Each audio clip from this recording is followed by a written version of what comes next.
बिजनेसमा चाहिँ completely definitely complete lockdown जस्तै इफेक्ट भयो होइन, किनकि तपाईँको अलमोस्ट 2.5 महिना त व्यापार जिरो नै थियो।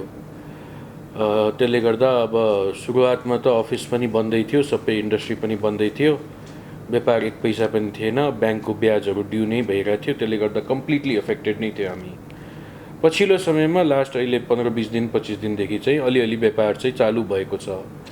त्यसले गर्दा चाहिँ अलिअलि जे भए पनि सर्टन इन्डस्ट्रीहरूमा अलिअलि व्यापार चाहिँ चलेको छ। त्यसले गर्दा अलिकति कम्फर्टेबल फिल भएको छ, तर ओभरअल चाहिँ बिजनेस चाहिँ कम्प्लिटली अफेक्टेड छ। अब जस्तो अटोमोबाइलमा टु व्हिलर इन्डस्ट्री अलिकति बेटर भएछ अहिले। अब टेम्परेरी हो कि पर्मानेन्ट हो थाहा छैन, तर अहिलेको लागि चाहिँ अलिकति बेटर भएको छ। तर अब कन्स्ट्रक्सन इन्डस्ट्री हेर्ने हो भने तपाईँको अलमोस्ट 1 महिना लकडाउन खोलेको 1 महिनासम्म चाहिँ राम्रो व्यापार भएको थियो। अब त्यसको कारण चाहिँ पुरानो प्रोजेक्टहरू कम्प्लिसन गर्ने प्रोजेक्टहरू पनि बाँकी भएको र रेनी सिजन अगाडि नै उनीहरूले ढलानहरू सघाउनु पर्ने भएकोले सायद डिमान्ड एकैचोटि राम्रो थियो। तर अहिले भन्ने हो भने डिमान्ड चाहिँ एकैचोटि खतम भएर गएछ। त्यसले गर्दा कन्स्ट्रक्सन इन्डस्ट्री अहिले अलमोस्ट 20-25% अपरेसनमा मात्रै छ। त्यसको एउटा कारण चाहिँ म्यान पावरको मुभमेन्ट नहुन सकेर पनि त्यो पनि हुनसक्छ। टुरिज्म इन्डस्ट्रीहरू चाहिँ ठप्पै छ, अभियसली सबैले थाहा भएकै कुरा हो। एजुकेसन हेल्थ इन्डस्ट्रीहरूलाई पनि गाह्रै छ। ओभरअल बिजनेस सेक्टर चाहिँ सफर गरिरहेछ अहिले होइन। अब डेफिनेटली आज तपाईँको अलमोस्ट 2.5-3 महिना लकडाउन हुने बेला जुन तपाईँको ब्याङ्कको ब्याज छ त्यो ठुलो एउटा अमाउन्टमा ब्याङ्कको ब्याज हामीले ब्याङ्कको ब्याज त रोकेको छैन, हामीले मोटामोटी 1.5-2% डिस्काउन्ट पाएको छौँ, त्यो तिर्नै पर्ने हुन्छ होइन। अब त्यो बिजनेसै नहुने बेला त्यसको इफेक्ट ठुलो नै छ, अमाउन्टको रूपमा हेर्ने भने पनि ठुलो छ र ओभरअल फाइनेन्सियल ट्रान्ज्याक्सनमा ठुलो छ। त्यसबाहेक अलमोस्ट हामीले जति पनि हाम्रो इम्प्लोइजहरू छ, आज हाम्रो ग्रुपको अलमोस्ट 10,000 भन्दा बढी इम्प्लोइज छ, उनीहरूको पनि एक लेभलमा स्यालेरी हामीले दिएको छौँ। सर्टन कट गरे होला, तर मोस्टलीलाई स्यालेरी पाएको छ होइन। चाहे 50% होला चाहे 70% होला, स्यालेरी अहिलेसम्म दिएको छौँ। त्यो सबै अनि बाँकी जुन अन्य खर्चाहरू छ, रेन्टल एक्सपेन्सेस, एडमिन एक्सपेन्सेस, त्यो भइ नै राखेको छ। अब व्यापारै नहुने बेला त्यो आम्दानी त भएन अनि त्यो खर्चा त भइरहेछ। त्यसले गर्दा क्यास फ्लोमा एकदमै ठुलो असर परेको छ। र आजको दिनमा साँच्ची भन्ने हो भने क्यास फ्लो म्यानेजमेन्ट गर्नै गाह्रो भएको छ एज अ इन्डस्ट्रियलिस्ट और एज अ बिजनेस ग्रुप।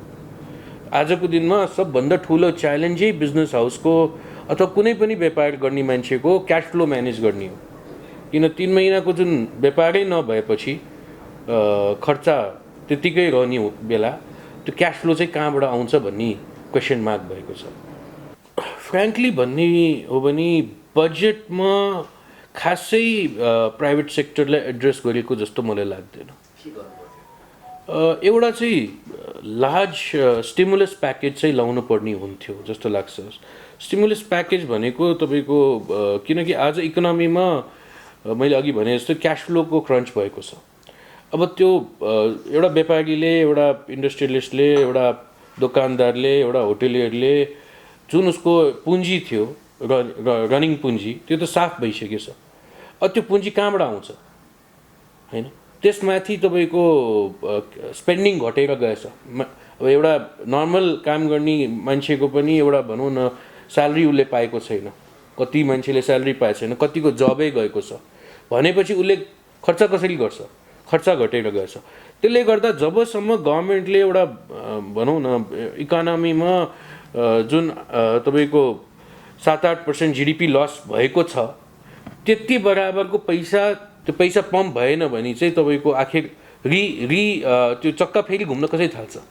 चक्का घुमाउनलाई पनि त्यो पैसा चाहिँ गभर्मेन्टले नर्मली यति बेला पम्प गर्नुपर्ने हुन्छ। त्यसको धेरै तरिका हुन्छ। अब एउटा भनौँ न डाइरेक्टली गरिब जनतालाई अथवा भनौँ न एउटा इन्कम लेभल लो भएको जनतालाई चाहिँ पैसा उनीहरूको ब्याङ्कमा खातामै ट्रान्सफर गर्न मिल्ने पनि एउटा तरिका होला। तर त्यसबाहेक पनि अरू तरिकाहरूमा जब क्रिएट गर्ने, इन्फ्रास्ट्रक्चरमा हेभिली इन्भेस्ट गर्ने ताकि जब क्रिएट होस्, मान्छेले फेरि त्यो आम्दानी आउन थालोस् होइन। त्यो हिसाबले पनि गभर्मेन्टले चाहिँ बजेटमा चाहिँ कमसेकम त्यो खालको मेजर्सहरू लाएको भए चाहिँ फाइदा हुन्थ्यो जस्तो लाग्छ। फाइदा भन्दा पनि कमसेकम एउटा इकोनोमिक रिभाइभलतिर जान्थ्यो जस्तो लाग्छ। तर मलाई बजेटको यसो ओभरअल स्ट्रक्चर हेर्दाखेरि खासै त्यो कुरामा चाहिँ इम्पोर्टेन्स दिएको जस्तो लागेन मलाई। होइन, जस्तो अब बेसिक पहिलो कुरा त मान्छेलाई जुन जब लस्ट भएछ नेपालभरि, त्यो जबलाई चाहिँ फिर्ता ल्याउनु पऱ्यो। त्यो जब फिर्ता ल्याउनुलाई के गर्नु पऱ्यो त? इन्फ्रास्ट्रक्चरमा स्पेन्डिङ गर्नु पऱ्यो। गभर्मेन्टले जुन भनौँ न आज एक्स अमाउन्ट उनीहरूको बजेट इन्फ्रास्ट्रक्चरमा स्पेन्डिङको प्लान थियो भने त्यसलाई चाहिँ X+Y गरेर एउटा ठुलो अमाउन्ट चाहिँ इन्फ्रास्ट्रक्चरमा स्पेन्ड गर्नुपर्छ।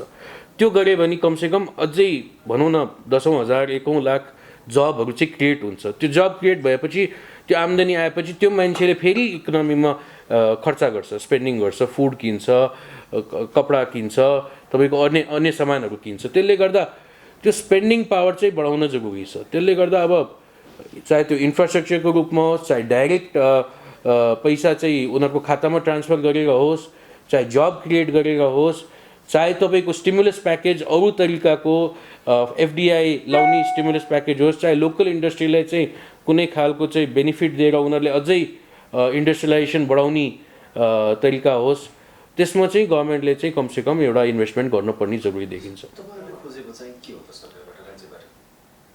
अब पर्टिकुलरली मैले खोजेको भन्दा पनि एउटा एज अ इन्डस्ट्रियल ग्रुप र एज अ बिजनेस हाउस नेपालमा चाहिँ अहिले चाहिएको भनेको क्यास फ्लो। त्यो क्यास फ्लो आउने कहाँबाट? आज प्राइभेट सेक्टरले त बाहिरबाट पैसा लाउन सक्दैन। नेपालमा अहिले FDI आउने पनि खासै देखेको छैन। आखिर त्यो पैसा आउने कहाँबाट हो? त्यो पैसा चाहिँ गभर्मेन्टले कुनै न कुनै रूपमा इकोनोमीमा पम्प गर्नुपर्ने हुन्छ, होइन? त्यो चाहेको छ। त्यो पम्प गर्ने तरिका मैले भनिहालेँ, अनेक तरिका हुनसक्छ।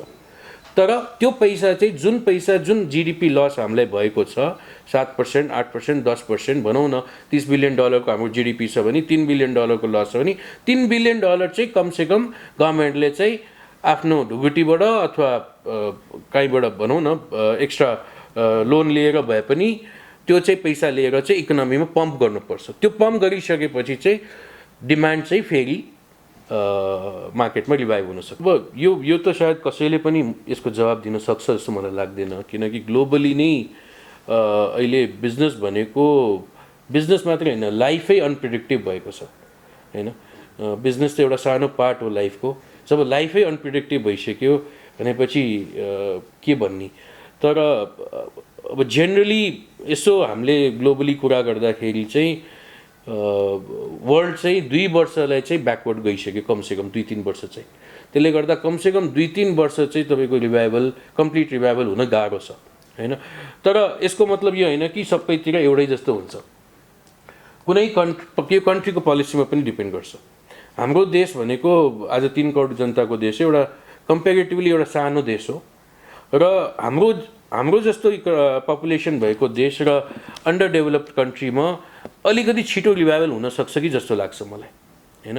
तर again it depends on the government policy. गभर्मेन्टले कसरी त्यसलाई स्टिमुलेस गर्छ, कसरी त्यसलाई छिटोभन्दा छिटो त्यसमा क्यास फ्लो पम्प गर्छ, त्यो हिसाबले चाहिँ हामी रिभाइभ गर्न सक्छौँ। तर आजको कन्टेक्स्टमा भन्ने हो भने 2 वर्ष चाहिँ हामी चाहिँ ब्याक स्टेपमा गइसकेछौँ हामी। एउटा जस्तो मोनेटरी पोलिसीमा कस्तो छ भने एउटा तपाईँको ग्रोथ हुन सक्ने मोनेटरी पोलिसी आउनु पर्यो, होइन?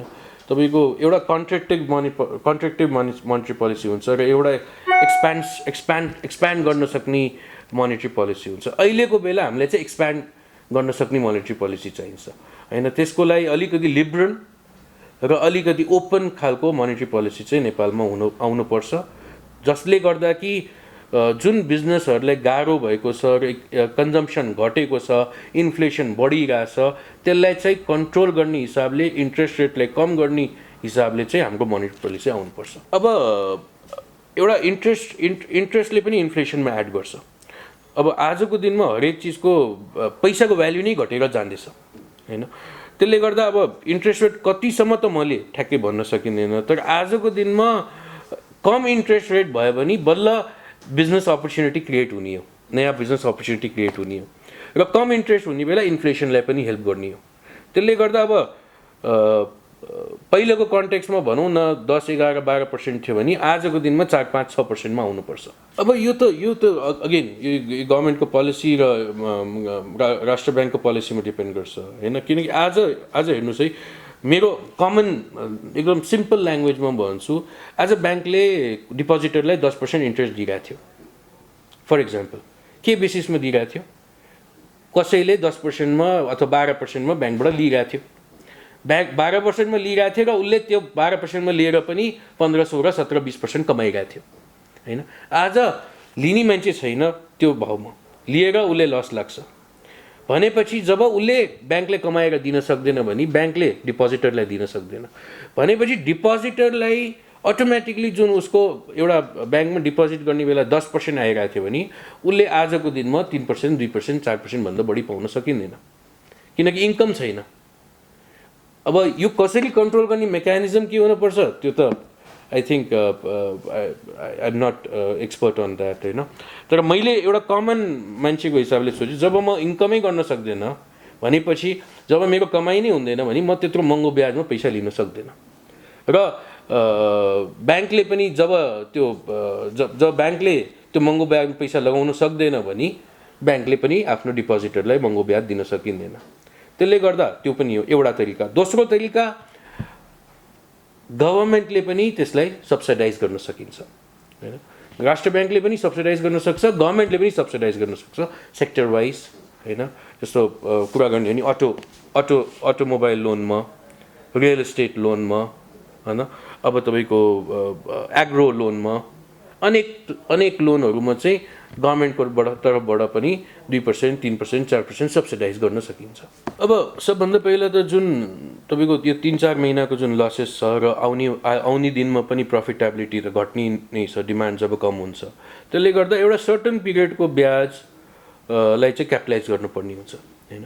त्यो क्यापिटलाइज गरेर त्यसलाई चाहिँ रिपेमेन्ट, सेड्युल रिपेमेन्टमा अगाडि लिएर जानुपर्ने हुन्छ होइन, एक नम्बर चाहिँ। दोस्रो नम्बर चाहिँ जुन तपाईँको किस्ता पनि छ, यो 3-6 महिनाको किस्ता त मान्छेले तिर्न सक्दैन किन उसको रेभेन्यू छैन, कुनै पनि इन्डस्ट्रीको कुनै पनि बिजनेसको खासै रेभेन्यू छैन। त्यो पोर्सनलाई पनि लिएर चाहिँ तपाईँको किस्तालाई चाहिँ रिसेड्युल गर्नुपर्ने हुन्छ। पहिलो भनौँ 7 वर्षको किस्ता थियो भने सायद अब त्यसलाई इन्डस्ट्री हेरिकन 8 वर्ष, 9 वर्ष, 10 वर्षमा डिभाइड गर्नुपर्ने हुन्छ। त्यो गऱ्यो भने कमसेकम इन्डस्ट्रीको एउटा प्रेसर घटिन्छ, त्यो रिपेमेन्टको प्रेसर घटिन्छ। उसले आखिर उसको इन्कम पनि घट्ने हो भने उसले रिपेमेन्ट गर्न क्षमता पनि घटेपछि, तर टाइम धेरै पाएपछि उसले चाहिँ त्यो गर्न सकिन्छ कि भनेर त्यसले सहुलियत हुनेवाला छ।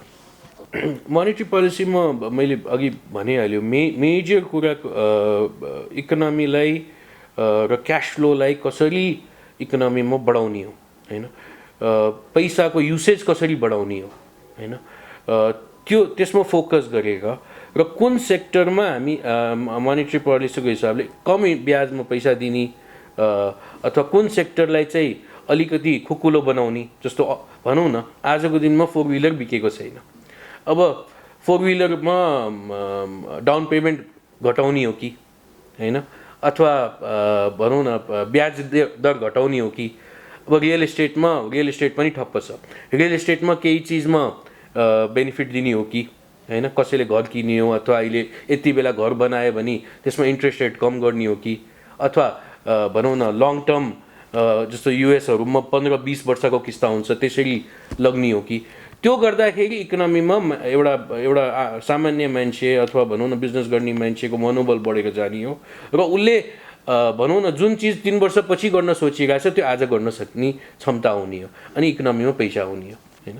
त्यही कामहरू चाहिँ मोनेटरी पोलिसीले कभर गर्नुपर्ने हो। स्पेसिफिकली त अब आज एउटा कुरा जस्तो टुरिज्म सेक्टर, अब होटलहरूको त हालत तपाईँलाई थाहै छ, अब खतमै छ होइन।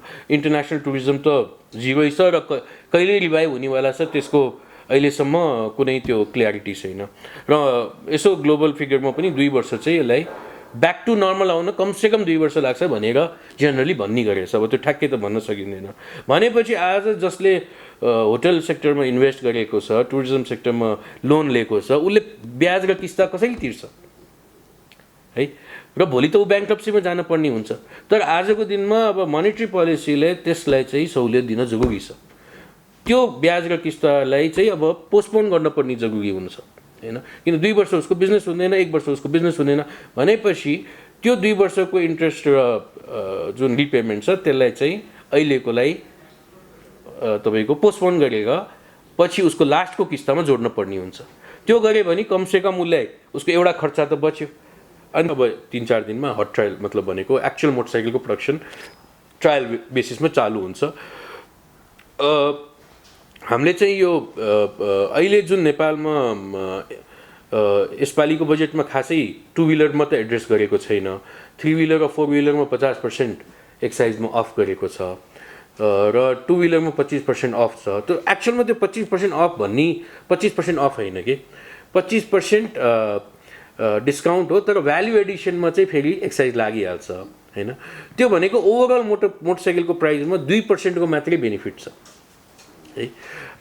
तर यसको बेनिफिट अर्को के छ भने एउटा चाहिँ नेपालमा हामीले चाहेको पनि यस्तो इन्डस्ट्री हो, किनकि जब क्रिएट गर्नु पर्यो।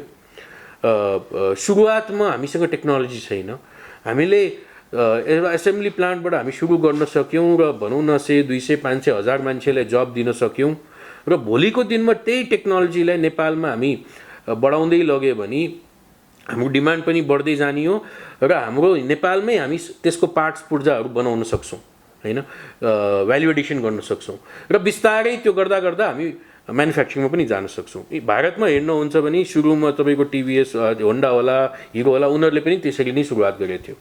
त्यसले गर्दा यो एकदमै राइट इन्डस्ट्री हो, नेपालमा चाहेको चिज हो। तर गभर्मेन्टमा अहिले पनि जुन हामीले बेनिफिट छ, स्पेसली 2 व्हिलर 3 व्हिलरहरूमा जुन 2-3% को बेनिफिटले हामीले खासै प्राइसमा चाहिँ हामीले चेन्ज ल्याउन सक्दैनौँ, किनकि त्यो भनेको धेरै सानो। हाम्रो क्यापासिटी अहिले 2 व्हिलरको अलमोस्ट 1 लाख बाइकको क्यापासिटी, 1 लाख बाइक र स्कुटर मिलाएर क्यापासिटी छ र 3 व्हिलरमा हाम्रो 10,000 बनाउन सक्छौँ हामी वर्षमा। यसपालि चाहिँ हामीले अब महिनाको 4 देखि 5,000 बाइक र महिनाको 300 देखि 400 3 व्हिलर चाहिँ हामी नेपालमा प्रोडक्सन गर्न सुरुवात हामी गर्न सोचिरहेका छौँ। अब ग्लोबल कन्टेक्स्टमा कम्पेयर गर्ने हो भने डेभलप नेसनबाट चाहिँ एकदमै गाह्रो छ नेपालमा व्यापार गर्न कम्पेरिजनमा हैन। आज तपाईँ कुनै पनि डेभलप नेसनमा भनौँ सिङ्गापुर होला, युएस होला, युके होला, त्यहाँ व्यापार गर्ने मान्छेले नेपालमा व्यापार गर्न सक्दैन हैन, किन यहाँ चाहिँ तपाईँको हरेक लेभलमा एउटा अब्स्ट्याकल चाहिँ छ हैन। र हामीले चाहिँ अब त्यो भनौँ न यत्रो वर्ष यहाँ व्यापार गरेको अथवा भनौँ न हजुरबादेखि यहाँ व्यापार भइरहेको छ र आफूले पनि त्यो हिसाबले मोल्ड गर्दै लग्यौँ, हाम्रो लागि चाहिँ सजिलो हुँदै आएको छ। किन हामीले चाहिँ त्यो अब्स्ट्याकलहरू बिस्तारै कसरी पार गर्ने हामीले अलिकति सिकिसकेछौँ। हाम्रो भनौँ न कति टाइम लाग्छ, कुनै प्रोजेक्ट डेभलप कन्ट्रीमा 6 महिना लाग्छ भने यहाँ 2 वर्ष लाग्छ भने हामीले थाहा छ। कुनै चिज 1 रुपियाँमा बाहिर बन्छ भने यहाँ 2 रुपियाँमा बन्छ भने हामीलाई थाहा छ। त्यो हिसाबले हामीले चाहिँ आफूले एडजस्ट राखिसक्यो त्यसमा। तर फरेन इन्भेस्टरको लागि चाहिँ यो डिफ्रेन्ट इन्भाइरोमेन्ट हो हैन। फरेन इन्भेस्टरको पनि 2टा माइन्डसेट हुन्छ। एउटा चाहिँ जसले डेभलपिङ कन्ट्रीमा गएर इन्भेस्ट गर्छ र उनीहरूले त्यहाँको इन्भाइरोमेन्ट क्लियरली थाहा छ कि यस्तै इन्भाइरोमेन्ट हुन्छ र उनीहरूले त्यो स्ट्रगलबाट पार गरेर जानुपर्छ र त्यही भएर उनीहरूले लोकल पार्टनरहरूको इन्भल्भ गर्छ। र एउटा इन्भेस्टरको माइन्डसेट कस्तो हुन्छ भने हैन मलाई त एकदम क्लिन स्लेट चाहिन्छ, मेरो काम A to B, B to C एकैचोटि सकिनुपर्छ र मलाई कुनै अब्स्ट्याकल चाहिँदैन। अब जुन बी टाइपको इन्भेस्टर त नेपालमा त्यो पोसिबिलिटी नै छैन अनलेस गभर्मेन्टले नै त्यो उसको सबै काम गरिदियोस् हैन। र ए टाइपको इन्भेस्टर नेपाली जोइन्ट भेन्चरमा आएर काम गर्ने चाहिँ सकिन्छ आजको दिनमा। तर डेफिनेटली नेपालमा फरेन इन्भेस्टमेन्ट लाउने हो भने अझै इन्भाइरोमेन्ट बेटर गर्ने चाहिँ थुप्रै ठाउँ छ हैन। र त्यो गर्न सके भने इन्भेस्टमेन्ट चाहिँ नेपालमा बढ्न सकिन्छ, स्पेसली सर्टन सेक्टर जस्तो tourism sector, hydro power sector, infrastructure सेक्टरमा फरेन इन्भेस्टमेन्ट आउन सक्छ र नेपालमा काम गर्न सकिन्छ जस्तो लाग्छ मलाई। अहिले हाम्रो थुप्रै प्रोजेक्टहरू अन द पाइपलाइन छ हैन। जस्तो आज हाम्रो सिमेन्टकै 2टा ठुलो प्रोजेक्टहरू चाहिँ अन्डर कन्स्ट्रक्सन थियो, त्यसमा एउटा चाहिँ फुल्ली प्रोडक्सनमा आइसक्यो, एउटा चाहिँ अब 2-3 महिनामा आउँदैछ। त्यस्तै अरू हाम्रो अब भर्खरै हामीले मास प्रोडक्सन पनि चालु गऱ्यौँ हाम्रो सिकेडी प्लान्ट पनि हामीले अब ट्रायल प्रोडक्सनमा आइसकेछ, त्यसमा पनि प्रोडक्सन चालु हुँदैछ। त्यसले गर्दा अहिलेसम्म चाहिँ हामी कुनै प्रोजेक्टमा चाहिँ हामीले होल्ड क्लोज गरेको छैन। तर एउटा चाहिँ हाम्रो अब हामीले यहाँ हिल्टन होटल चाहिँ हामीले बनाइरहेका छौँ। आजको दिनमा त्यो चाहिँ एकदमै रिस्की इन्भेस्टमेन्ट देखिरहेछ। त्यसले गर्दा त्यो प्रोजेक्टमा चाहिँ के गर्ने भनेर हामीले डिसिसन लिनुपर्ने हुन्छ हैन। अब मोनेटरी पोलिसी, गभर्नमेन्टको सपोर्ट, होटल सेक्टरलाई कुनै सपोर्ट आयो भने सायद त्यो हामी कन्टिन्यू राख्न सक्छौँ। अब इन्भाइरोमेन्ट यस्तै हुने हो, टुरिज्म आउने नै होइन भने त्यत्रो ठुलो इन्भेस्टमेन्ट गरेर रिस्की हुनसक्छ। त्यसले गर्दा त्यहाँ चाहिँ हामीले अझै डिसिसन लिएको छैनौँ। तर हाम्रो बाँकी प्रोजेक्ट चाहिँ हामीले अहिलेसम्म कुनै रोकेको छैनौँ हैन। बिजुलीमा एउटा चाहिँ दुईवटा कुरा छ। एउटा चाहिँ पास्टको डेडिकेटेड र ट्रङ्क लाइनको एउटा बकैदा खडा गरेर राखेछ एनइएले।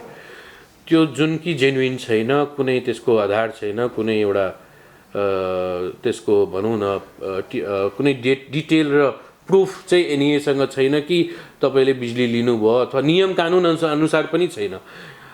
एनइएको जुन आयोगले पास गरेको नियम अनुसार पनि त्यो कानुन भएको छैन हैन। र 12 अरबको आज पनि मैले काहीँ न्युज पढिरहेको थिएँ, 12 अरब रुपियाँ त्यो चाहिँ उद्योगीसँग उठाउन बाँकी भनेर देखाइरहेछ। जबकि त्यो 1 पैसा पनि मलाई लाग्छ त्यो दिनुपर्ने जरुरी देखिँदैन मैले। र त्यो उपयोगै नगरेको बिजुली, नपाएको बिजुलीको त्यत्रो ठुलो बकैदा बनाएर इन्डस्ट्रीले दिने भनेको त्यो अन्याय कुरा हो हैन। त्यसले गर्दा एउटा त्यो म्याटरमा चाहिँ सर्ट आउट गर्न जरुरी छ, 1 नम्बर। र दोस्रो चाहिँ हामीले अर्को माग के गरेको थियो भने अहिले नेपालमा हाम्रो एउटा ठुलो हाम्रो एउटा भनौँ न बेनिफिट हुने कुरा अथवा हाम्रो इकोनोमिज अफ स्केलको एउटा भनौँ इन्डस्ट्रीलाई अथवा कुनै र मेटेरियल भनेको इलेक्ट्रिसिटी हो।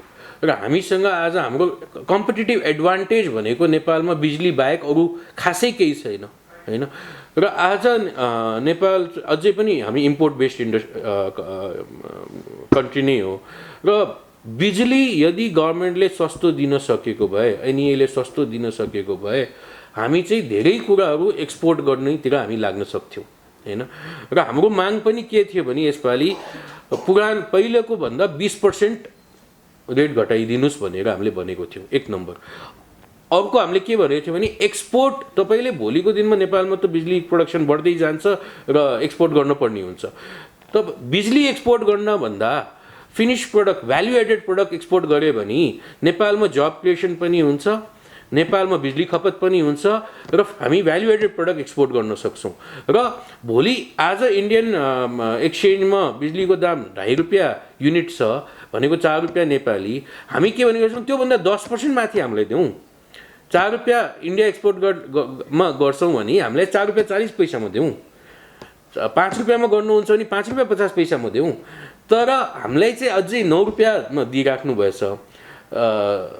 अनि भारतमा चाहिँ हामी अथवा बाहिर अर्को कन्ट्रीमा चाहिँ 4 रुपियाँ 5 रुपियाँमा एक्सपोर्ट गर्छौँ। यो चाहिँ मिलेन हैन। यसमा चाहिँ हाम्रो एउटा माग थियो।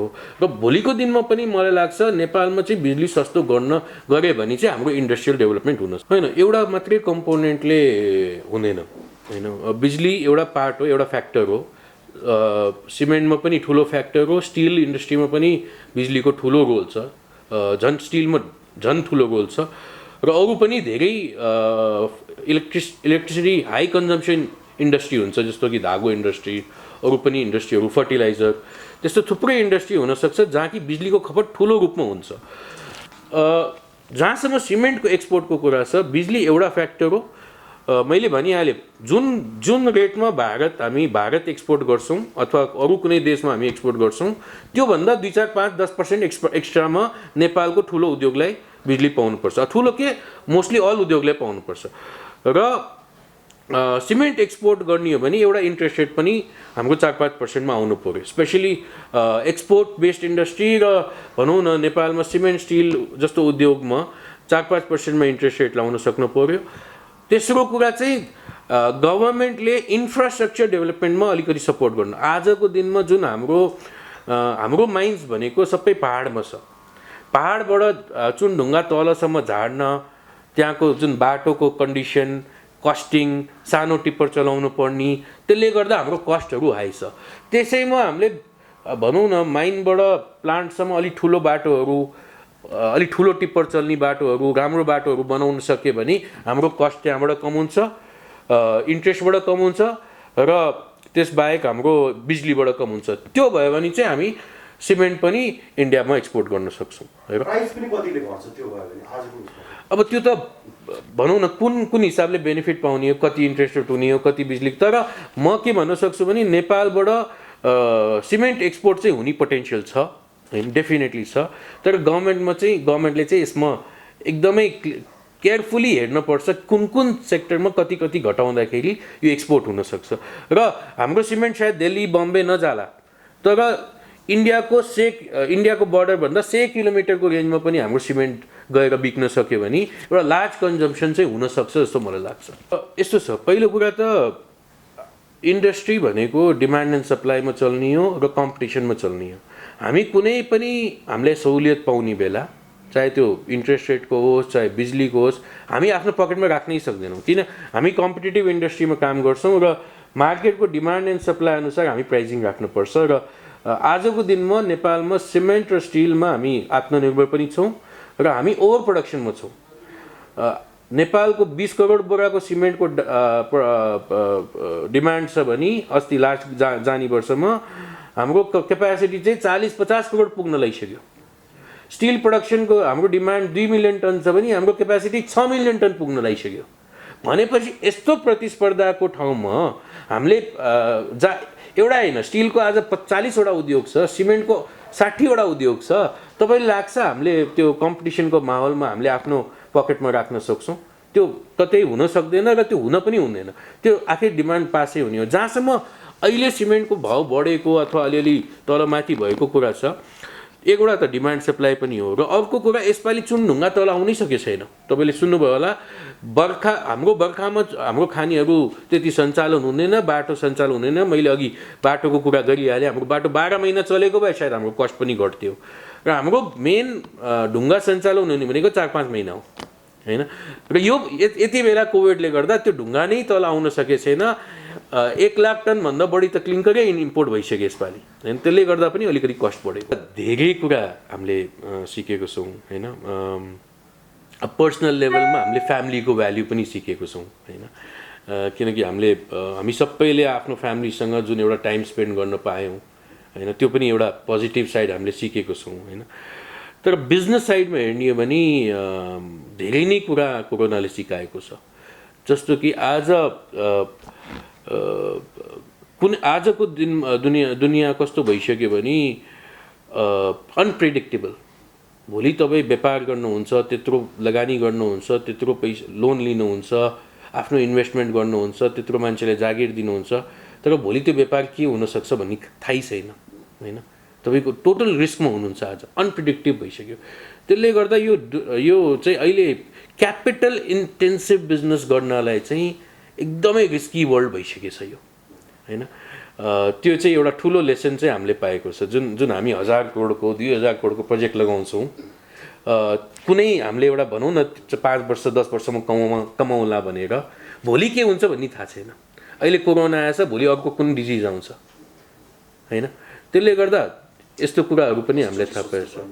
धेरैचोटि सोच्नुपर्ने, धेरै रिसर्च गर्नुपर्ने र क्यापिटल चाहिँ इन्भेस्टमेन्ट गर्दाखेरि लोन चाहिँ कम राख्नुपर्ने, होइन। क्यास फ्लो चाहिँ आफूसँग स्ट्रङ हुनुपर्ने, चाहे त्यो पसल होस्, चाहे रेस्टुरेन्ट होस्, चाहे होटल होस्, चाहे कुनै बिजनेस होस्, आफ्नो क्यास फ्लो चाहिँ कमसेकम यति सर्टन पिरियडलाई सर्भाइभ हुनलाई हामीसँग क्यास फ्लो हुनु पर्यो, होइन। किन भोलि के हुन्छ थाहा छैन, होइन। तनाव त स्वाभाविकै हो, तर यस्तो पनि भएन। किनकि यो जस्तो एउटा व्यक्तिलाई, एउटा कम्पनीलाई, एउटा ग्रुपलाई हुने कुरा थिएन। यो ग्लोबल फिनोमिनन भएको छ, ग्लोबल पेन्डेमिक हो यो।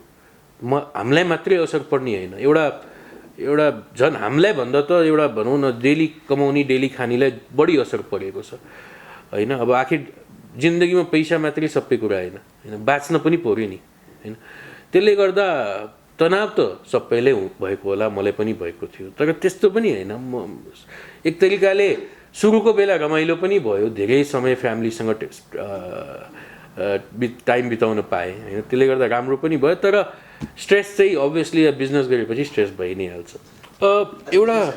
एउटा त डिजिटल बिजनेस भनौँ न, जुन अहिले हाम्रो वर्ल्ड चाहिँ डिजिटलतिर गइरहेको थियो होइन, अटोमेसनको तर्फ गइरहेको थियो, एआईको तर्फ गइरहेको थियो, त्यसमा अपर्च्युनिटी झन् बढेर गएको छ होइन।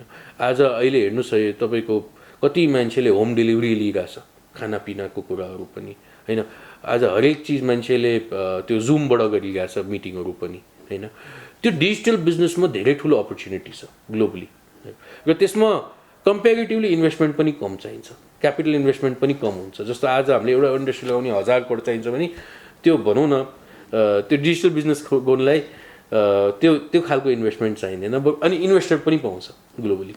त्यसमा एउटा ठुलो अपर्च्युनिटी छ होइन। त्यसपछि हेल्थ सेफ्टी तपाईँको आज भनौँ न अरू इन्डस्ट्रीमा पनि नयाँ नयाँ स्कोप चाहिँ देखेको छ होइन। अब हामी पनि अब सर्टन प्रोजेक्टहरूमा काम गर्दैछौँ, स्पेसली मैले भने नि डिजिटल एआई तिर चाहिँ हामीले एउटा टिम बनाएर हामी काम गर्ने हामीले सोच बनाएको छौँ र मलाई लाग्छ फ्युचरै त्यही हो होइन। फ्युचर अस्ति पनि पहिले पनि हामीले देखिसक्यो, त्यो फ्युचरतिर गइरहेछ। हामी चाहिँ अलिकति अन्डर डेभलप इकोनोमी भएर मात्रै हामीले कम देखेको हो, तर फ्युचर चाहिँ डिजिटलाइजेसन नै हो होइन। र कोभिडले झन् त्यो चिज हामीले क्लियर पारिदिएको छ। अब यस्तो छ कि अब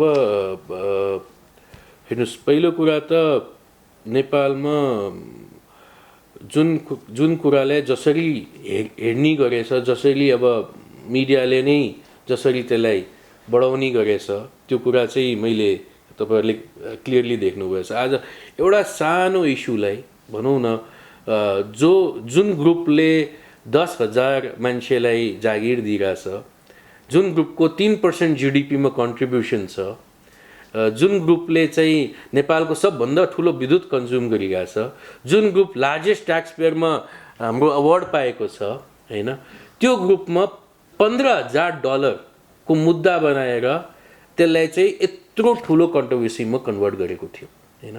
अभियसली त्यसले रेपुटेसन, एउटा नर्मल मान्छेले त कस्तो हेरिन्छ भने एउटा जसले हाम्रो बारेमा रियालिटी थाहा हुँदैन अथवा भनौँ न, उसले त यो मान्छेहरूले धेरै नाफाखोरी गर्न खोज्यो, धेरै यो यति बेला पनि मान्छेले पैसा कमाउन खोज्यो भनेर देखिन्छ, किनकि आखिर एउटा मान्छेले त पढ्दाखेरि त त्यसरी नै देखिन्छ। तर मलाई के लाग्छ भने सुलभजीले त्यति बेला धेरै ठुलो सामाजिक काम पनि गर्नुभयो कि जब नेपालमा मैले मेरो अफिसमा 33,000 रुपियाँमा पनि मैले त्यो गन किनेर लगाएँ दोकानबाट, जब पाइरहेको थिएन। नेपालमा यस्तो चिजहरूको सर्टेज थियो र जुन काम चाहिँ गभर्मेन्टबाट अभाइलेबिलिटी हुनुपर्ने प्राइभेट सेक्टरले चाहिँ हामी मात्रै होइन, थुप्रै मान्छेहरूले चाहिँ त्यो चिज लाएर नेपालमा सहज बनाउने मौका पायो। र प्राइसको कुरा गर्ने हो भने अब त्यो प्राइस हामीले कतिमा बेच्यो र कतिमा बेचेन भने त्यसको प्रमाणहरू सबै कोर्टमा छँदैछ होइन। किन ट्रान्ज्याक्सन के रेटमा भएछ, बिल के रेटमा कटेको छ, ट्रान्ज्याक्सन भएको छ कि छैन, कसैलाई इन्क्वायरी गर्ने बेला तपाईँले के रेट दिनुभयो। तर जुन हिसाबले त्यो सानो म्याटरलाई हामीले ठुलो बनायो नि, मलाई लाग्छ त्यो चाहिँ जेन्युइन र प्र्याक्टिकल होइन कि।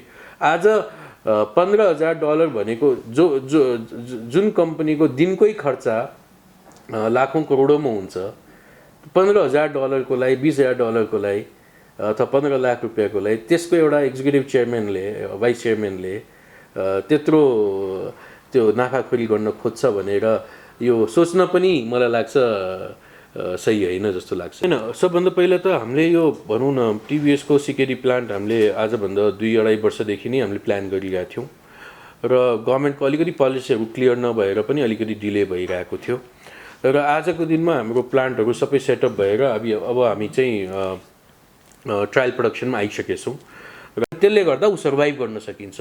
अब भोलि उसलाई प्रेसर गर्न थाल्यो र उसलाई रिपेमेन्ट गराउन लगायो भने त ऊ ब्याङ्कअप्ट हुन्छ, कतिवटा ब्याङ्कअप्सी आउँछ। त्यसले गर्दा त्यसरी चाहिँ कमसेकम इकोनोमीमा पैसा पम्प गरेर क्यास फ्लो बढाइदिएर बिजनेसलाई चाहिँ अलिकति रिभाइभ गर्ने चाहिँ मौका दिनुपर्ने हुन्छ जस्तो लाग्छ।